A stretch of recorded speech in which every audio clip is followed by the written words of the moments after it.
Physical quantities and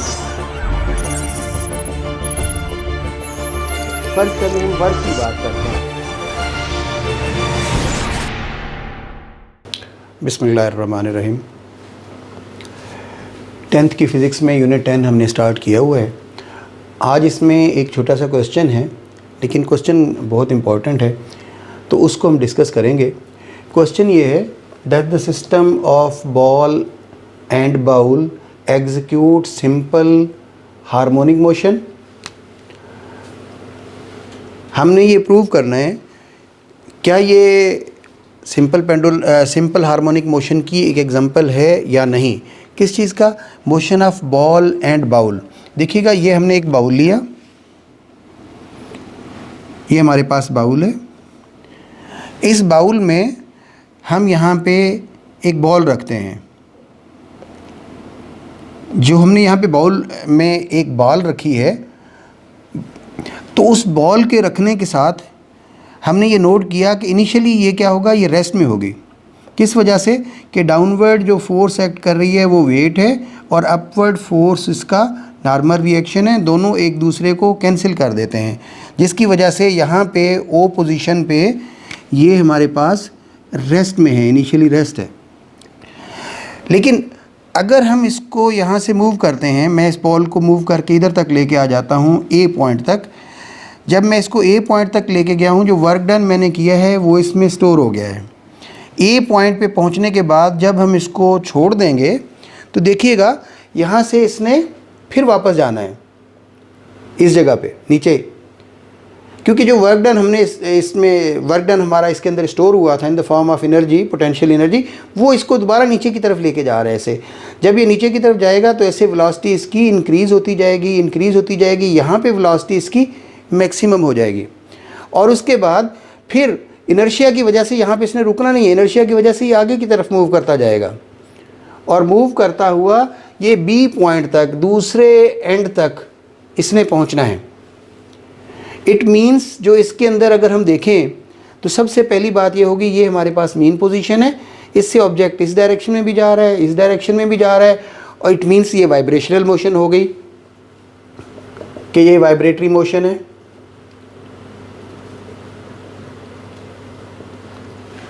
फिर उसके बाद स्पेसिफिक टाइम दोनों तरफ लग रहा है, तो ये पीरियोडिक मोशन भी हो गई है। अब अगली चीज़ हमारे पास ये है कि अगर इसका अगर इसका एक्सेलरेशन डिस्प्लेसमेंट के डायरेक्टली प्रोपोर्शनल हो और डायरेक्टेड टूवर्ड्स मीन पोजीशन हो, तो हम कहेंगे कि ये सिंपल हार्मोनिक मोशन की एग्जांपल है। अब आप देखिएगा, जब ये ऐसे मूव करता हुआ गया, इस तरह मूव करता हुआ फिर वापस आ रहा है। इनिशियली यहाँ से अगर हम ए पॉइंट तक देखें, इस जगह पे इसकी वेलोसिटी 0 है, लेकिन एक्सेलरेशन मैक्सिमम है, क्योंकि चेंज ऑफ वेलोसिटी इस जगह पे रेस्ट में था, इस जगह पे मूव करता हुआ जब गया, एक्सेलरेशन हमारे पास यहाँ पे मैक्सिमम, वेलोसिटी इसकी 0। लेकिन जब ये नीचे की तरफ मूव करता हुआ जा रहा है, तो वेलोसिटी इंक्रीज होती जा रही है इसकी, इस जगह पे वेलोसिटी मैक्सिमम हो जाती है, और एक्सेलरेशन हमारे पास जो है वो 0 हो जाता है, क्योंकि कोई चेंज वेलोसिटी के अंदर नहीं आ रही, और ये प्रोसेस हमारे पास जारी रहता है। तो इसका मकसद ये हुआ कि इसमें एक्सेलरेशन जो है डायरेक्टली प्रोपोर्शनल है डिस्प्लेसमेंट के,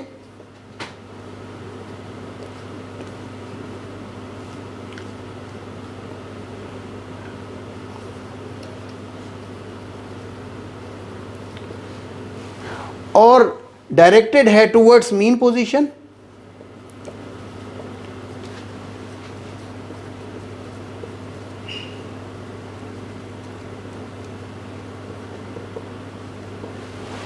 that's why it is an example of simple harmonic motion.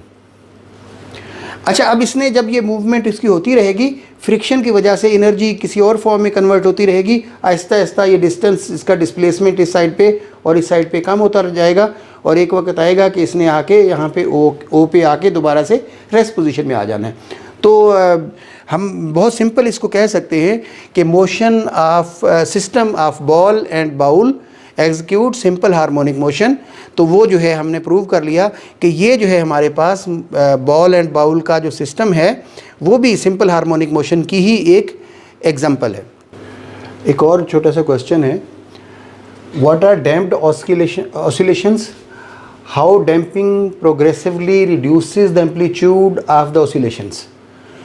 अब सबसे पहले हमें पता होना चाहिए कि damped oscillations क्या होती हैं. देखिएगा, the oscillations of system in the presence of some resistive force are damped oscillations. It means किसी भी सिस्टम के अंदर रेजिस्टिव फोर्स की वजह से जो ऑसिलेशंस जनरेट होंगी उनको हम कहेंगे ये डैम्प्ड ऑसिलेशंस हैं. अब होता ये है कि आप अंदाज़ा करें कि जिन गाड़ियों में शॉक एब्ज़ॉर्बर नहीं लगे हुए होते उनके अंदर कितने ज़ोरदार किस्म के झटके आते हैं, और लेकिन जिन गाड़ियों के अंदर शॉक एब्ज़ॉर्बर लगे होते हैं तो उसमें वो जो है मोशन है, उसकी एम्पलीट्यूड जो है उसका वाइब्रेटिंग बॉडी का वो आहिस्ता आहिस्ता रिड्यूस हो जाता है या उसको रिड्यूस कर लिया जाता है. इसके लिए डैम्पिंग के लिए एक हम यूज़ करते हैं जिसे हम कहते हैं शॉक एब्ज़ॉर्बर. हम एग्जांपल ले लेते हैं कि एक कार की. फ़र्ज़ कर लें कि उस कार के साथ ये देखिएगा, ये हमारे पास एक स्प्रिंग है. उस स्प्रिंग के अंदर यहाँ पे एक शॉक एब्ज़ॉर्बर लगा हुआ है.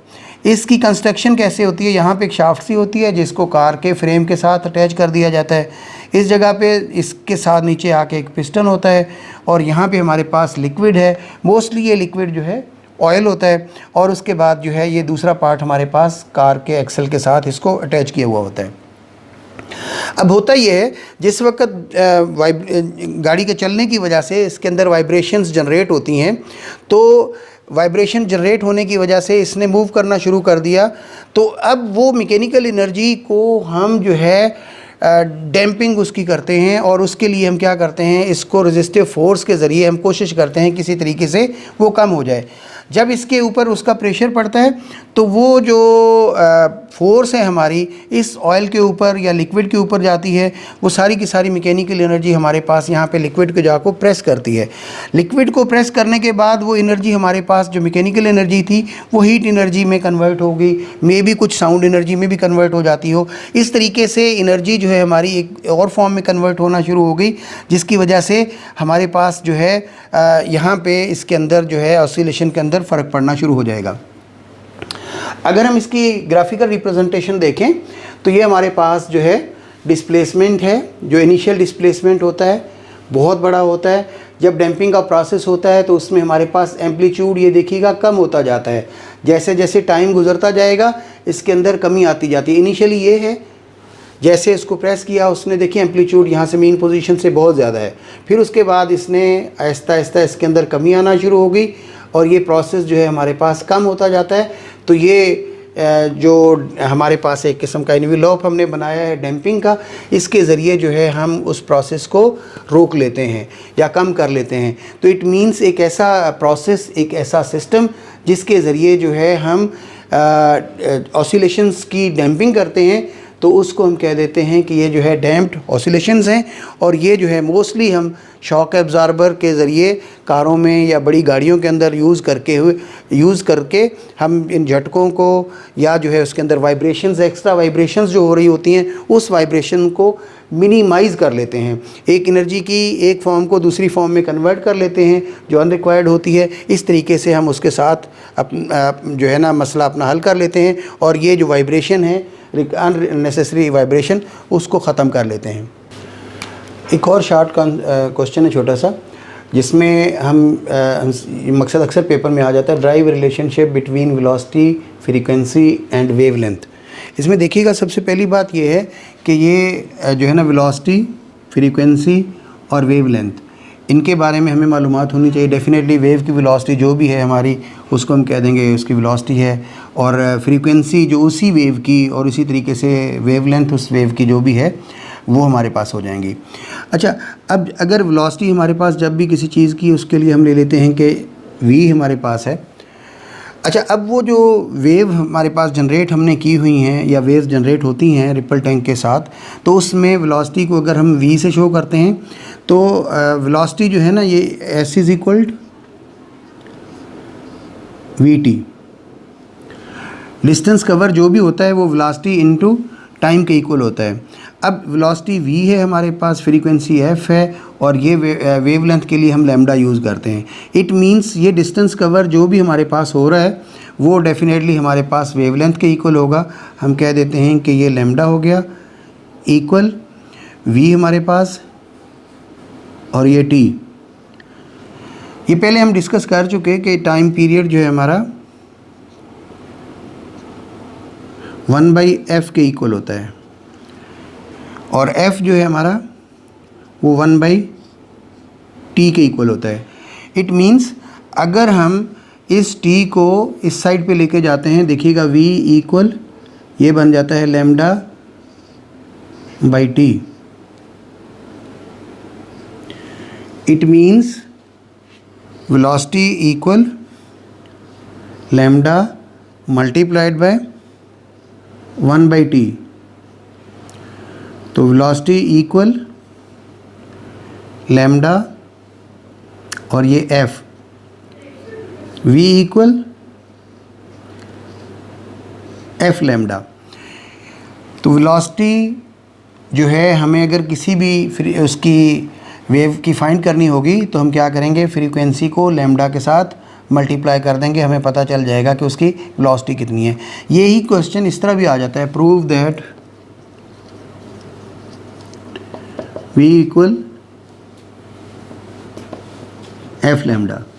तो सिंपल हमने करना है इसमें कि वेलोसिटी v, फ्रीक्वेंसी और उसके बाद वेवलेंथ, साथ ही हम कहेंगे distance covered by the wave equal s is equal to vt, और फिर आगे सेम यही तरीक़ेकार होगा। तो उसके बाद ही हम कह देंगे कि हमारे पास हो जाएगा। तो इसका मकसद ये हुआ कि वेलोसिटी जो है हमारी फ्रीक्वेंसी के भी डायरेक्टली प्रोपोर्शनल है और लैम्डा के भी डायरेक्टली प्रोपोर्शनल है। अगर किसी वेवलेंथ किसी चीज़ वेव की ज़्यादा होगी तो वेलोसिटी हमारे पास ज़्यादा हो जाएगी। इसी तरीके से अगर फ्रीक्वेंसी ज़्यादा होगी तो भी वेलोसिटी जो है हमारे पास उस वेव की ज़्यादा होगी। एक और शॉर्ट आंसर हमारे पास न्यूमेरिकल टाइप क्वेश्चन है। If a length of simple pendulum is doubled, what will be the change in its time period. किसी भी सिंपल पेंडुलम में हमने डबल कर दिया है उसकी लेंथ को, तो उस वक्त हमारे पास इसमें क्या चेंजेस आएंगे ये हमने देखना है। तो फार्मूला हमने पढ़ा है t equal 2 √L by G. Let's suppose जो उसके टाइम पीरियड के अंदर चेंजेस आनी हैं वो हम ले लेते हैं t डैश। ये भी हम फाइंड करेंगे कि t डैश हमारे पास कितना होगा। देखिएगा, तो ये जो है हमारा t इक्वल 2 √L बाई जी। अब लेंथ को हम डबल कर देते हैं, 2 ये 2L डिवाइडेड बाय जी। इसी को अगर हम देखें 2 इसको हम दोबारा से मैं L ओवर जी को ऐसे ले लेता हूँ और मल्टीप्लाइड बाय √2 कर देता हूँ। तो देखिएगा ये हमारे पास एक टाइम पीरियड को रिप्रेजेंट करता है, ये t टाइम पीरियड, और ये हमारे पास है √2t।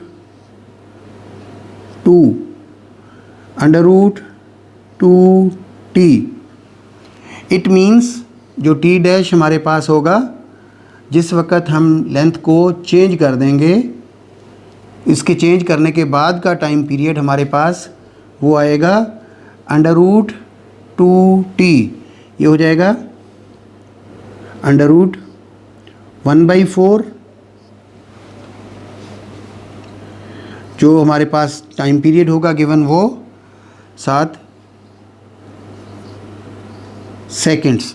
तो इस तरीके से हमें पता चला जो भी हमारे पास उस इनिशियली सिंपल पेंडुलम का टाइम पीरियड है उसका 1.4 टाइम्स उसके अंदर इंक्रीज़ हो जाएगी, क्योंकि लेंथ के इंक्रीज़ होने से टाइम पीरियड इंक्रीज़ हो जाएगा। तो ये 1.4 टाइम्स जो सेकंड्स हैं उसके अंदर इंक्रीज़ आ जाएगी। तो ये हमारे पास इस क्वेश्चन का सलूशन हो गया। अच्छा, अब जो हमने ये फाइंड की थी relation v equal f lambda, ये देखिएगा इसमें कि वेलोसिटी जो है फ्रीक्वेंसी और वेवलेंथ इसका प्रोडक्ट है। इट मीन्स अगर हम वेलोसिटी फाइंड करना चाहें तो फ्रीक्वेंसी को लैम्डा के साथ मल्टीप्लाई कर देंगे। अब एग्जांपल हम 2 लेके उसके साथ चेक करके देखते हैं कि स्पीड ऑफ साउंड जो है और स्पीड ऑफ लाइट,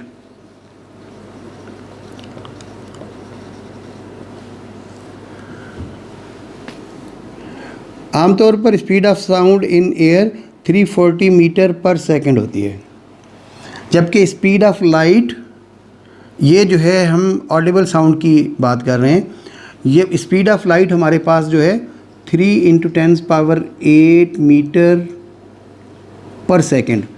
अब देखिएगा ये बहुत ही ज़्यादा है। इसकी वजह क्या है, जब हम v = f लैम्डा में वैल्यूज़ पुट करते हैं फ्रीक्वेंसी के, तो ये तो फ्रीक्वेंसी ऑडिबल फ्रीक्वेंसी रेंज हमारे पास जो है है टोटल वो 20 हर्ट्ज़ टू 20,000 हर्ट्ज़ ये यूज़ हो रही है। यानी इतनी सी फ्रीक्वेंसी हम इसमें लिखते हैं और उसके बाद लैम्डा के साथ मल्टीप्लाई करने के बाद हमारे पास आंसर 340 मीटर पर सेकंड आ जाता है। लेकिन इसके पैरेलल अगर हम देखें स्पीड ऑफ लाइट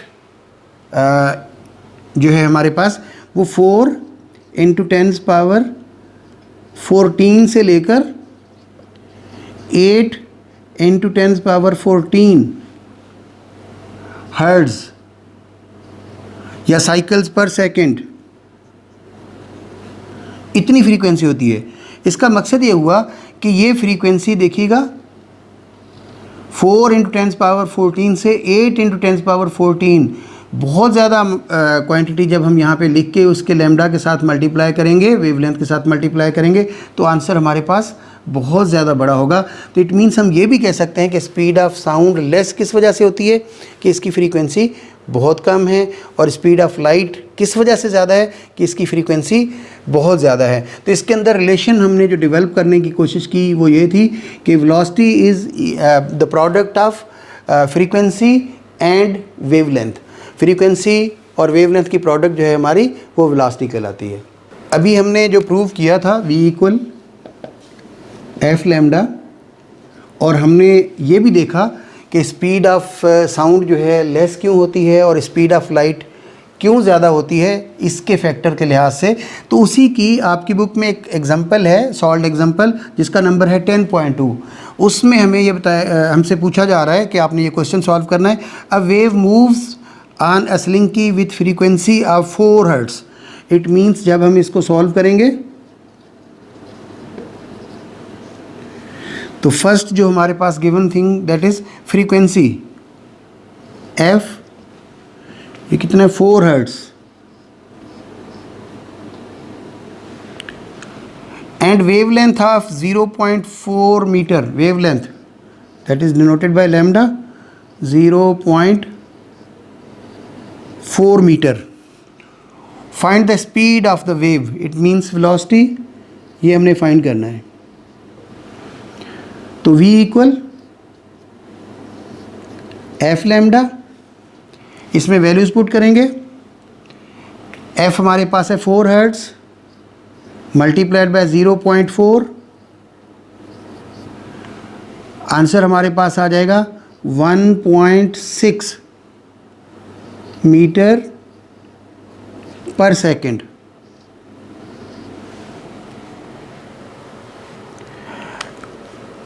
अब इसके बाद जो है हमारा जो टॉपिक है वो रिलेटेड है रिपल टैंक से। रिपल टैंक है और उसके अंदर रिफ्लेक्शन है, रिफ्रैक्शन है, डायफ्रैक्शन है। तो इंशाअल्लाह ताला इनको हम नेक्स्ट लेक्चर में डिस्कस करेंगे। अल्लाह ताला आप सबको बहुत खुश रखे। Thank you very much.